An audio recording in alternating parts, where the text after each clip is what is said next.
जंग, जंग हा फारसी शब्द आहे, हा मराठी नाही आहे, त्यावरनं ते जंग आलं आहे. तर ती छाप एवढी होती की आज म्हणजे आता इस्लामिक सत्ता जाऊनसुद्धा जवळजवळ 300 वर्ष झाली, ती आज आपण रोजच्या वापरामध्ये अनेक फारसी शब्द बोलतो.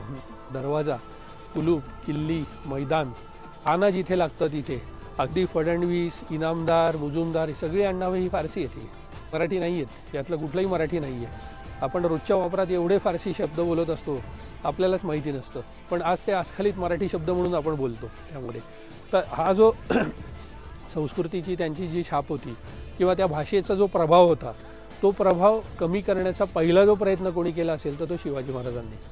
शिवाजी महाराजांना हे त्यावेळी 300 वर्षापूर्वीच लक्षात आलं होतं की ह्यांच्या भाषेचा प्रभाव आपल्यावरती पडतोय आणि आपली भाषा नावाशीच होत चाललेली आहे ती. त्यामुळे त्यांनी राजव्यवहार कोश नावाचा एक ग्रंथ लिहून घेतला. तर या राजव्यवहार कोशामध्ये त्यांनी प्रत्येक फारसी शब्दाला पर्यायी मराठी किंवा संस्कृत शब्द काढले. म्हणजे